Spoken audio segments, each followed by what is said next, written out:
It's retaliation that will spread the anger and resentment to Judaism. Now to the latest on the... However, this is beneficial to the interests of fascists in Israel anyway, because if the world is more anti-Semitic than normal, okay, because there's already a level of anti-Semitism that exists. Isn't that just darling? Let's hear from this psychopathic pervert.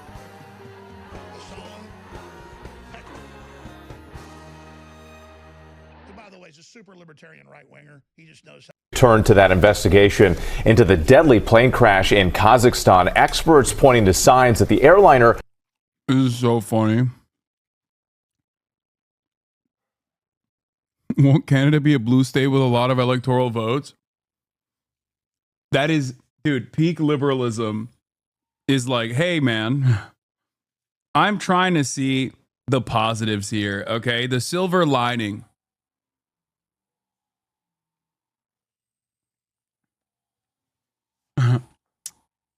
How will this... I know Mind Drive is joking. He's not that much of a fucking lib. I don't think anyone is that much of a lib.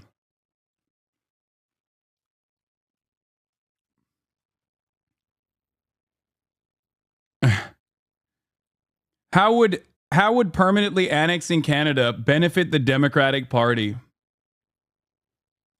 Matt Iglesias reporting from Ottawa.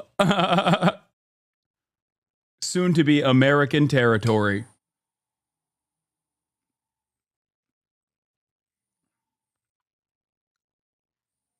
may have been brought down by Russian anti-aircraft fire. Inez de la Catera has the latest. Inez, good morning. Good morning, Whit. The plane's black boxes have been recovered. A commission has been set up to investigate the crash. One U.S. official tells ABC News Russia could be declining to comment. This morning, the investigation intensifying after the deadly plane crash of Azerbaijan Airlines Flight 8243. This cell phone video captures the terrifying moment when the plane is seen hurtling toward the ground, suddenly leveling out, then regaining altitude. Moments later, the aircraft quickly descending before crashing in a ball of fire. Footage from inside the cabin shows the unsettling moments before the crash, with visible damage to the plane's wing. Passengers sit with oxygen masks, life vests resting on seats. Shortly after survivors were pulled from the wreckage, small holes were seen scattered across the fuselage. Now, a U.S. official and Azeri government source tell ABC News there are indications that the plane was likely hit by a Russian anti-aircraft system. Certainly, there are lots of indicators to point towards a shoot down of that aircraft. Andrew Nicholson runs Osprey, a company that advises carriers flying in the region. He pointed to photos of the plane's wreckage that appear to show what he says is damage consistent with surface-to-air fire. There are no scuffs or bumps or dents that would also indicate, aircraft or birds hitting the aircraft fuselage, and also the direction of the shrapnel, which looks like it's coming from below. The aircraft itself torn apart on impact, its tail upside down. But the Kremlin urging the public to wait for the results of the investigation. The plane taking off Christmas morning from Azerbaijan's capital, Baku, initially heading to Grozny before abruptly deviating from its course, flying across the Caspian Sea and crashing in Kazakhstan.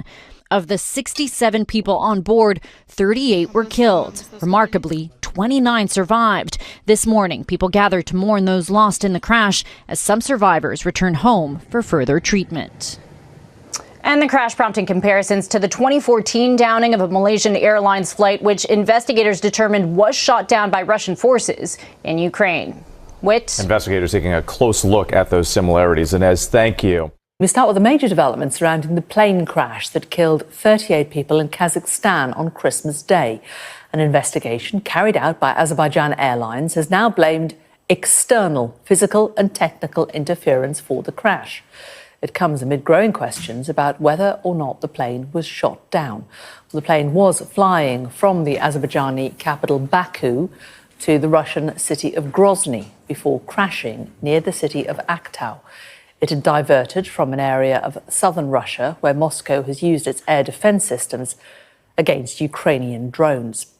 Experts have said that the pattern of the holes in the plane's fuselage could have been caused by damage from a Russian air defense system. The Kremlin says it's too soon to say what caused the crash.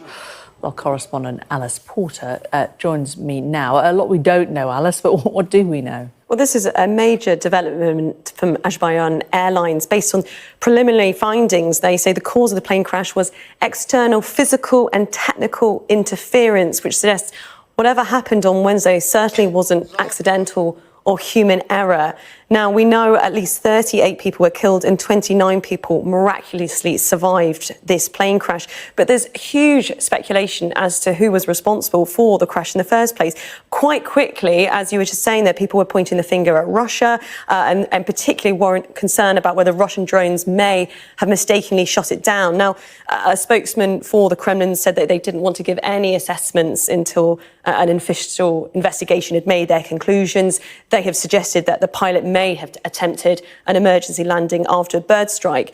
But today we've also been hearing from the Russian aviation authority Rosaviastia that said around the time of the crash, they're saying that Ukrainian drones were operating in the area of Grozny where the flight was bound for. So they're clearly pointing the finger at the Ukrainians. Yeah, that doesn't look like a fucking Ukrainian drone hit it. If anything, even if you were to take that seriously, you thought that you were trying to hit a fucking Ukrainian drone and you shot the fucking plane.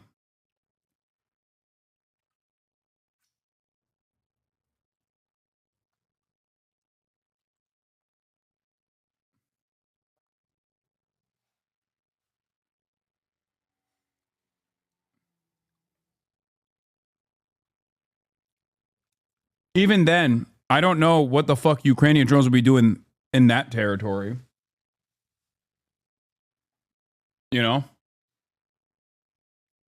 Clearly, this plane crash is going to have some quite significant geopolitical ramifications as time goes on and we get more information. But what we do know is Azerbaijan Airlines are saying that the cause of it was external physical and technical interference. They walk through the rubble of their own city, stripped and carrying the clothes. No, they have Ukrainian drones in Russian airspace, chat. The problem is, for the Russian narrative here, the issue is, although there are Ukrainian drones that operate within Russian airspace that, you know, I don't know what, like, how big they can get or how high they can fly. Or like,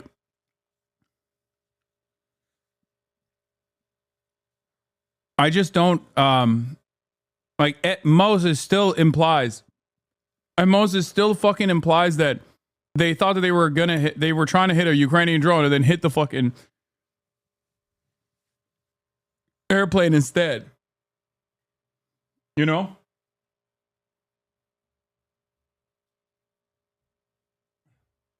So it's still ultimately their fault and their responsibility.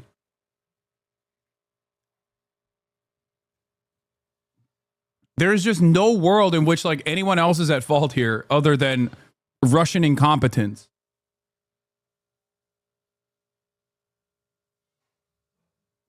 Unless you get into like the really crazy conspiracy territory where you're like, America did this to make Russia look bad or some shit.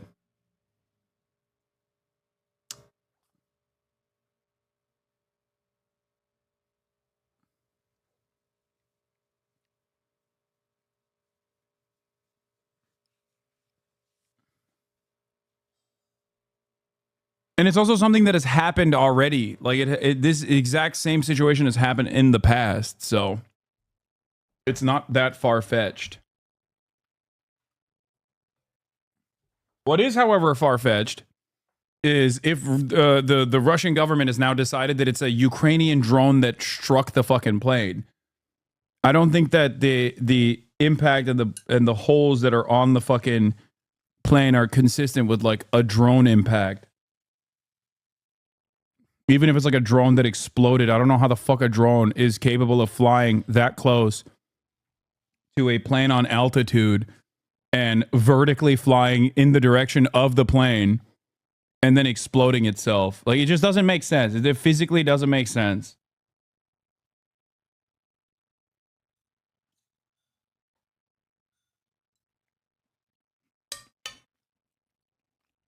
Anyway.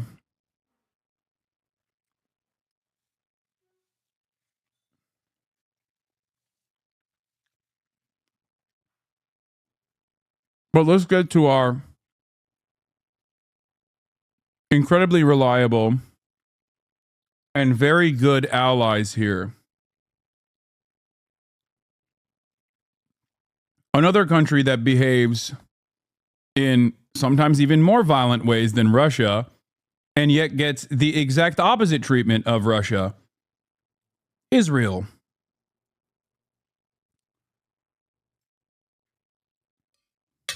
Let's take a look at what Israel's up to. Off their back. Humiliation and haunting inhumanity. This footage was filmed 200 meters from Kamal Adwan Hospital, where staff say they were besieged then raided by the Israeli military. It was one of the last functioning hospitals in northern Gaza, already devastated by intensified IDF attacks and unmanned military hardware parked at its gates.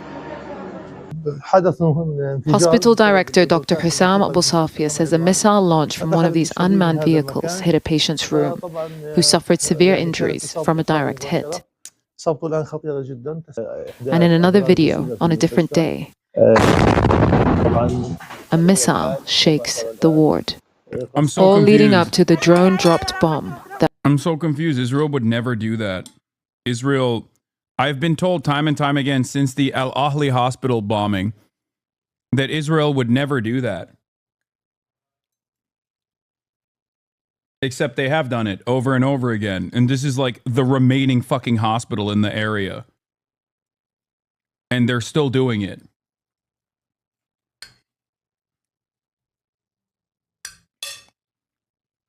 That marked the start of the raid.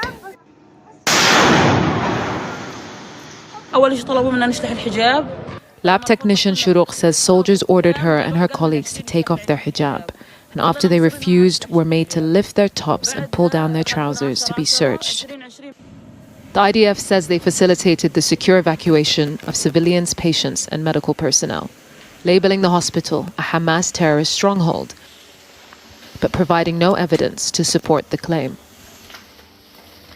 In an interview filmed days prior to the raid, a doctor tells us there's no justification for the attacks. This is an intensive care unit. Most of the cases here are reliant on ventilators. There is no danger here to anyone. Patients come here alone. We don't even allow anyone to accompany them. One of the last places where patients can find care collapsed into the battleground of this unrelenting war. Yusra al-Baghir, Sky News. Nazi shit. They're fucking Nazis. They're engaging in an act of overt ethnic cleansing. Israel also simultaneously hit Sanaa yesterday. Here's the footage released by Ansar Allah affiliated Al Mazira TV, capturing the moment Israeli forces targeted control over the tower at Sanaa International Airport, Yemen, while the Director General of the World Health Organization was in the VIP lounge.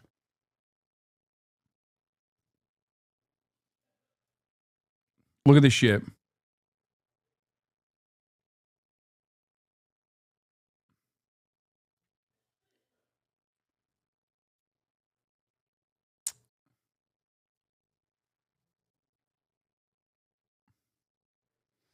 It's crazy that like Sky News's coverage even has just basically turned into, yeah, they're lying.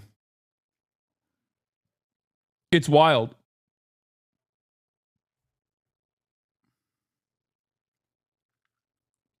But you know, the Al Shifa Hospital served its propaganda purpose.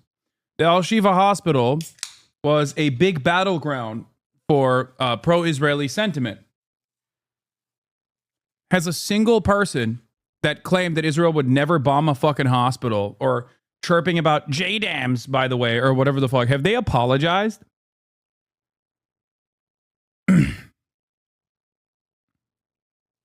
This is a rhetorical question. Of course they haven't. They've moved on. Now they rarely ever talk about it.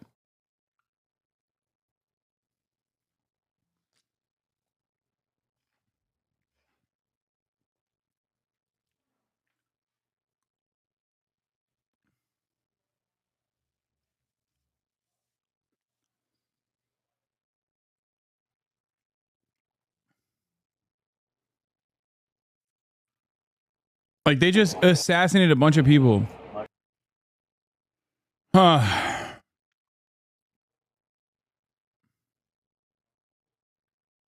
Yeah, I saw that they're building menorahs in, once again, they did this last year too, during Hanukkah. Once again, tying the genocidal ambitions of a fascist ethno-state back to a fucking religion, tying Israel's violent war crimes directly to Judaism in the most unjust manner. What do you think this invokes? What kind of retaliation will occur because of this? It's retaliation that will spread the anger and resentment to Judaism. Now to the latest on the... However, this is beneficial to the interests of fascists in Israel anyway, because if the world is more anti-Semitic than normal, okay, because there's already a level of anti-Semitism that exists, it gives more cause for Israel to exist in the violent ways that it does. It forces Jews who otherwise do not have to fear of their own safety to potentially reconsider moving to Israel.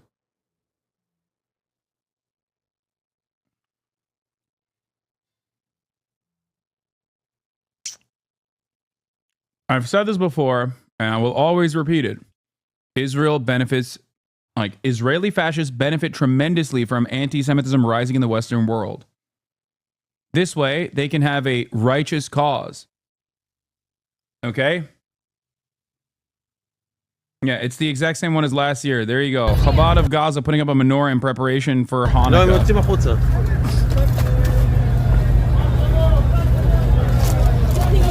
Scary to think that this menorah feels safer than those in friendly countries. Yeah.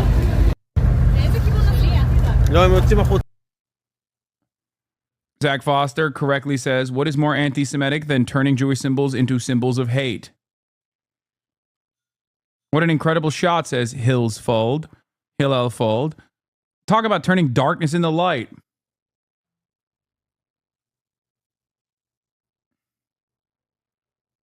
Expanding conflict in the Middle East. Israel's military struck multiple targets yesterday inside Yemen, which it says were associated with rebel forces. Another Israeli strike near a hospital in Gaza killed 5 Palestinian journalists on Christmas Day. Holly Williams is covering it all for us. Israeli airstrikes targeted Yemen's international airport, power stations and ports in a region controlled by the Houthis, a Yemeni militant group backed by Iran. The head of the United Nations World Health Organization was inside the airport during the attack. The UN said it condemned the escalation between Israel and Yemen. The Houthis have apparently ramped up their attacks on Israel in recent days. Piece of shit if the dynamic was so different that like we were actually dominating Scandinavian nations the same way that we've dominated the global south, and they were coming in here in droves. You would have the same fucking attitude towards them. You'd still be a xenophobic asshole. Executed by the Israeli state specifically for the crime of doing journalism that Israel did not like.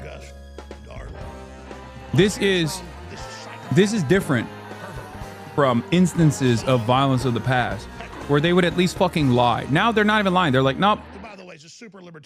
We killed these guys because they're journalists. We have new and we information don't like this the morning. journalism that they were doing.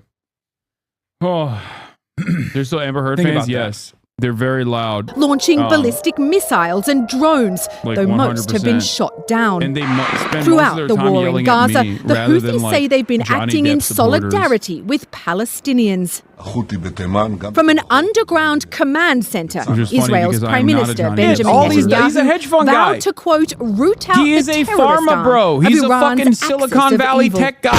Him, In JD the Vance, past year, Elon Musk even. continued Elon Musk is at least Gaza. like visibly autistic as fuck. It's also So people targeted assume that he's Iran like some and kind its of fucking proxies engineering across savant the when he's Middle not. East. He has one fucking patent. In Lebanon, Syria, and Iraq. still ultimately comes Yesterday, what the fuck has he Gaza, done? Listeners, in Israel hit a general, TV tackling broadcast van, killing 5 journalists inside, according to the Hamas-run health ministry. Everything is Hamas run, guys. You don't understand. Everyone's a militant. All the babies. Speaking of the baby militants, there's a really damning article from a psychologist or psychiatrist that worked with the IDF troops that were coming back from Gaza that goes into detail about the cruelty and the inhumanity of the Israeli occupying force. And it is one of the most insane articles that I've read. But there is one passage from the article that has lasered into the back of my mind where a commander shows up, a new commander shows up, and there's a child, a 4-year-old Palestinian, in an otherwise completely desolate Gazan street. The commander in front of the brigade walks up to the 4-year-old Palestinian, breaks his arm from his elbow, and stomps on his leg, breaking it deliberately. Okay? Or not 4 years old, 6 years old. The unit goes, "What the fuck are you doing? What is happening? Why are you doing that?" To which he responds with, "You have to punish them early on. You have to kill them immediately." He stomps on his, I think the child was 4 years old. Stomps on his stomach multiple times.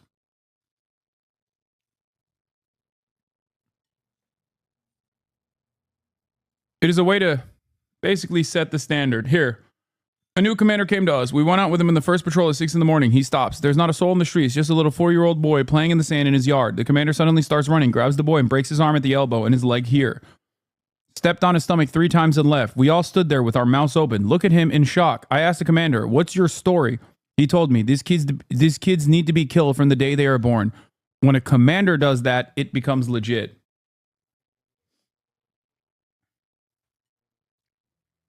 There's another story of the 3 Palestinians that are apprehended.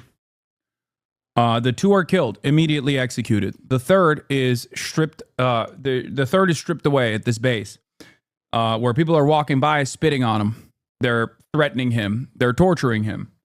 Finally, the interrogator comes. The interrogator goes in and interrogates the fucking suspect with a gun to his head. Then he says, "Release him," because he was just a civilian. He was not a militant at all. He was just simply a civilian. But they behave in this sadistic manner because all of this sadism actually reinforces the cruelty. It normalizes this level of violence. It reaffirms your suspicion that all Palestinians are scary enemy combatants, that they are not human beings, that they're less than human, that deserve to be punished, that deserve to be ruthlessly slaughtered.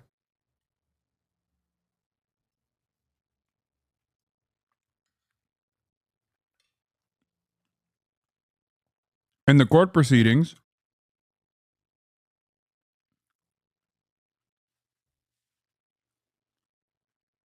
that person is still logged as a militant.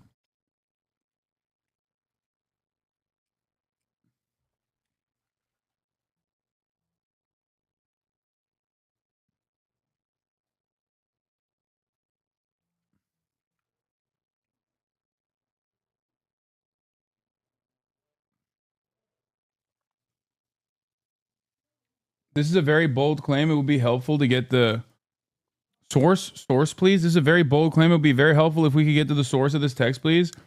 It's Haaretz. When you leave Israel and enter Gaza, you are God. Inside the minds of IDF soldiers who commit war crimes.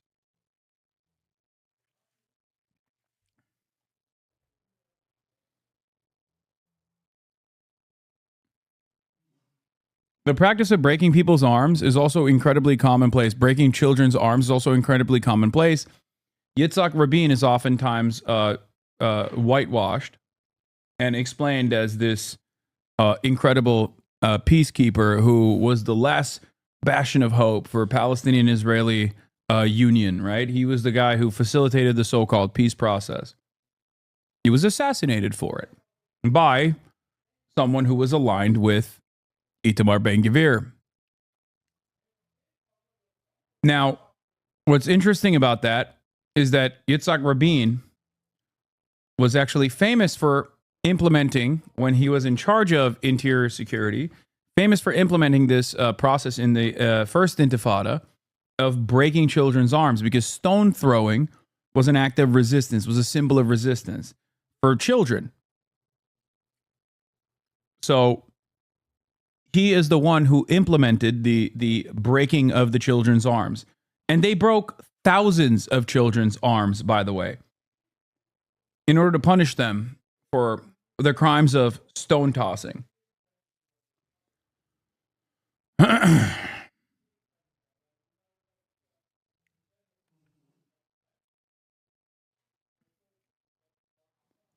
Israeli society views the IDF as a moral army. The discussion of atrocities evokes emotional resistance, even though it is intellectually understood that crimes exist in every civilized society and that war crimes have been committed by soldiers in every army. Developmental psychologists have identified callous traits in young children, while social psychologists have demonstrated that authoritative directives and social pressure lead ordinary people to harmful behavior. Still, it is difficult to face the violence of callous soldiers and the brutalization of ordinary soldiers. Therefore, I am not reassured when my grandson says, "Don't worry, Grandpa, I will refuse an illegal order." Nufar Ishai Klein was the social welfare officer of the 2 mechanized infantry companies stationed in the southern Gaza Strip during the first Intifada. She talked with soldiers and they opened up to her. 4 years later, I supervised her graduate research study on the company's brutalization. She used confidential interviews to explore the moral rift,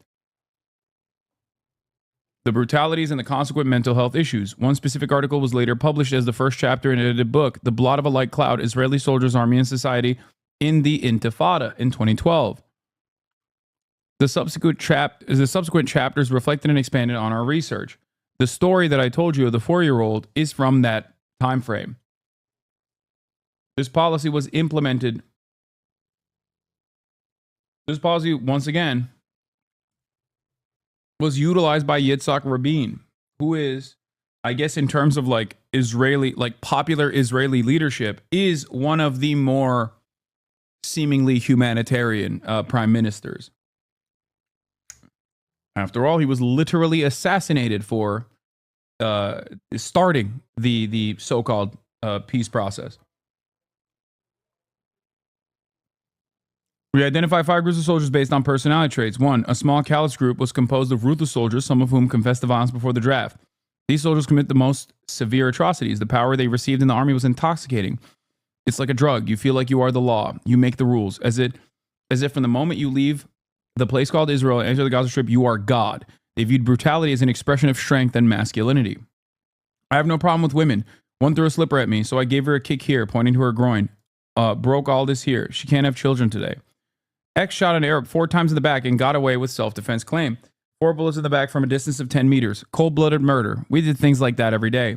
An Arab just walked down the street about 25 years old. Didn't throw a stone. Nothing. Bang. A bullet in the stomach. Shot him in the stomach and he was dying on the sidewalk. We drove away indifferently. These soldiers were remorseless and did not report moral injury. Some of them were convicted by the military courts. They felt bitter and betrayed. 2, a small ideologically violent group supported the brutality without taking part. They believe in Jewish supremacy and were derogatory towards Arabs. Moral injuries were not reported in this group. 3, a small incorruptible group opposed the influence of the callous and ideological groups on the company's culture. Initially intimidated by brutal commanders, they later took a moral stand and went on to report the atrocities of to the division commander. Following discharge, most of them viewed their service as meaningful and strengthening. However, one whistleblower was severely harassed and ostracized, and it was necessary to move him to another unit. He was traumatized, depressed, and left the country following discharge. 4, a large group of followers consisted of soldiers with no prior inclination to violence. Their behavior was influenced by junior officers' modeling and company norms. Some followers who committed atrocities reported moral injuries. I felt like a Nazi. It looked exactly like we were actually the Nazis and they were the Jews. which is correct, by the way, because that is exactly what's going on. The restrained was a large group of inner-directed soldiers who maintained military standards and did not commit atrocities. They responded to Palestinian violence in life-threatening situations in balanced and legally justified ways. They did not report moral injuries. In each of the companies, an internal culture developed that was largely shaped by junior commanders and charismatic soldiers. Initially, the norms instigated atrocities. A new commander came to us. We went out with him on the first patrol at 6 in the morning. He stops. There's not a soul in the streets. I already read this. A forceful intervention by the division commander transformed the 2 infantry companies. Following the report by the incorruptible soldiers, he initiated an investigation that led to convictions. Additionally, 2 of the incorruptible soldiers were assigned to officers' training. When they returned to the companies as officers, they closely monitored the soldiers, kept strict discipline, and promoted an inner culture that was in line with the IDF's code of conduct. There is much evidence of alleged war crimes in the current war, and it's easily accessible. Lee Mordecai, an Israeli historian, has been collecting, categorizing, and regularly updating the data. The data included reports by reputable institutions such as the United Nations, reporting by mainstream media outlets, and images and videos uploaded to social media. There is documentation of shooting civilians, waving white flags, abuse of individual captives and corpses, burning houses without legal approval, vengeful destruction of property, and looting.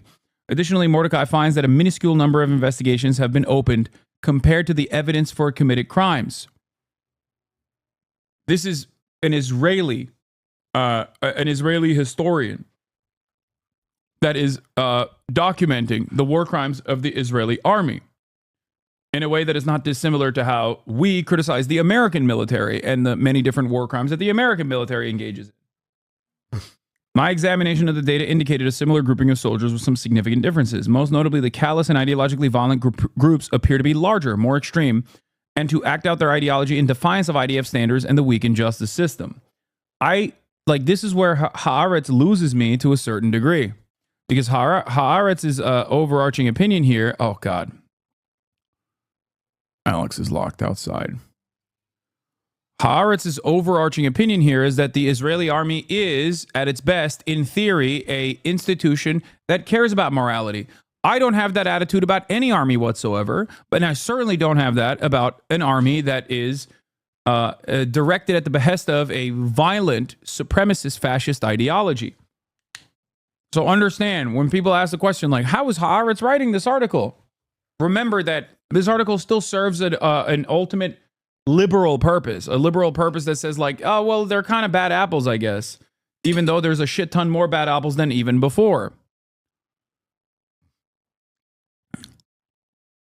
Anyway, my examination of the data indicated a similar grouping of soldiers with some significant differences. The callous and ideologically violent groups appear to be larger. The eulogies at Shuval ben Natan's funeral, a reservist who was killed in Lebanon, illustrate this shift. Shuval ben Natan was a rabid settler terrorist. If you remember, I covered it before. That's when I found out that there's a process of like ripping your clothes in these sorts of funerals that I didn't know. I thought the immediate family member was wearing the deepest V-neck I've ever seen. It turns out he had ripped it. One speaker referred to Ben Natan's killing of a 40-year-old Palestinian who was harvesting olives with his children in the West Bank. Members of his military unit recounted how he boosted morale in Gaza by setting a home on fire without approval.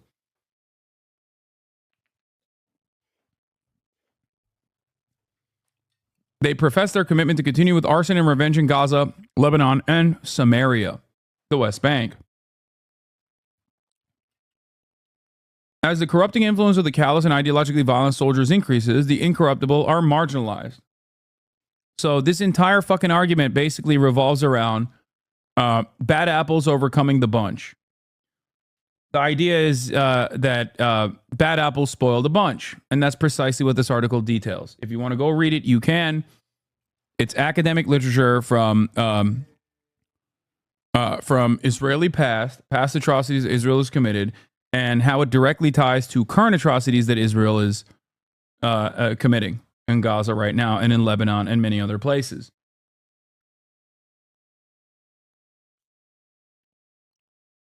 I do not know where we go from here, but this is unrestrained, objectively fascist nonsense. Okay? And I don't know what the next steps are.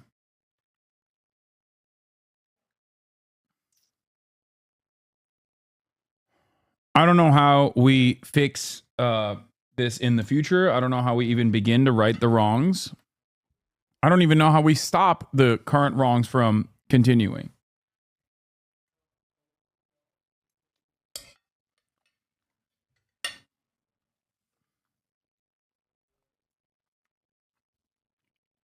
Anyway.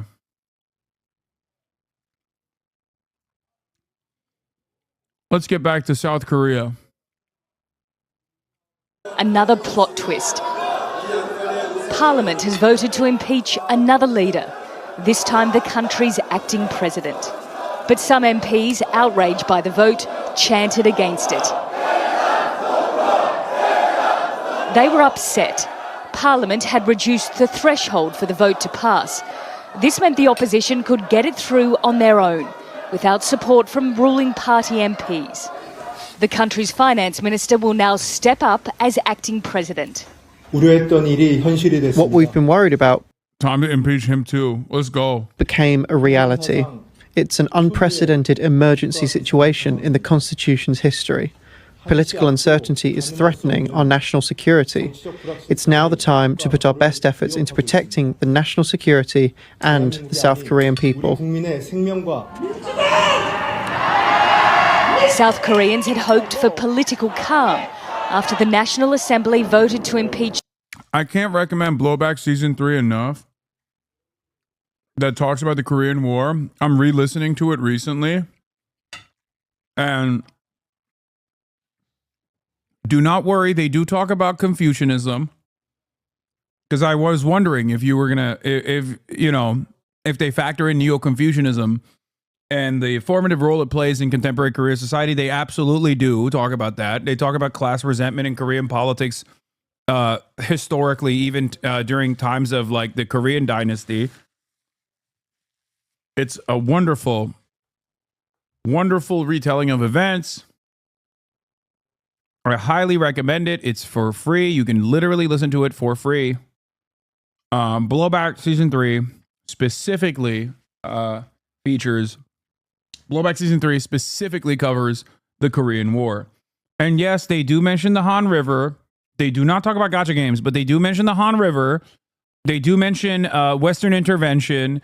They do mention Japanese intervention and the devastating impact that it has on Korean culture and Korean governance.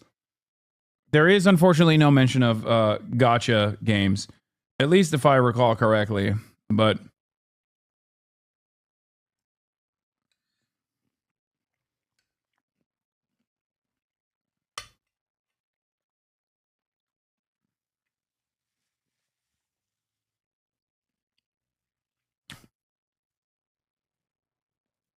the previous president, Yoon Suk-yeol, 2 weeks ago. It came after Yeol declared martial law, insisting North Korean elements had infiltrated the government.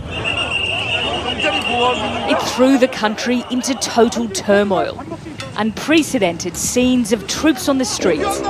Politicians confronted soldiers and scrambled to overturn the law in parliament. The opposition succeeded, and the declaration lasted only 6 hours. But immense damage had been done, and it is a long road back from here. The impeachment votes of President Yeol and acting President Han will be ruled on by the country's constitutional court. This could take months. In the meantime, South Korea is stuck with a caretaker government. There are ongoing... I don't know why you're so into Korea, but my boyfriend is Korean, so I'm here for it. I'm into Korea because I'm into all American all countries that have been victim to American intervention, which is every country. I'm into all countries and their politics. I think tracing back like what went wrong in many countries when you look at their contemporary fucked up politics is an absolute must. And the reality of the matter is, when you look at Korean politics, it's virtually impossible not to interpret that from the lens of American empire, or just like colonial actions that took place in Korea in general.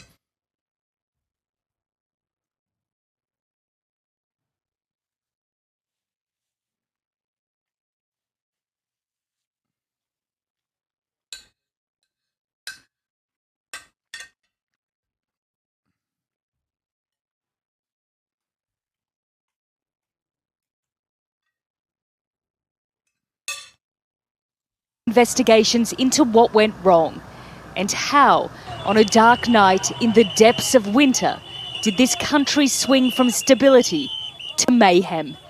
Nicole Johnston, Sky News.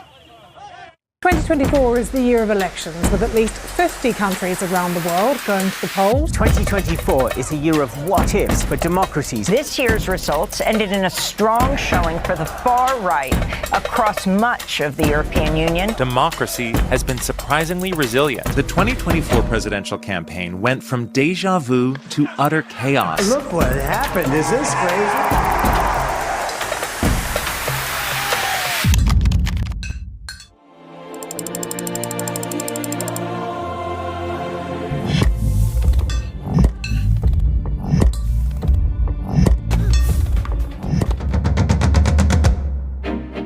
At a time.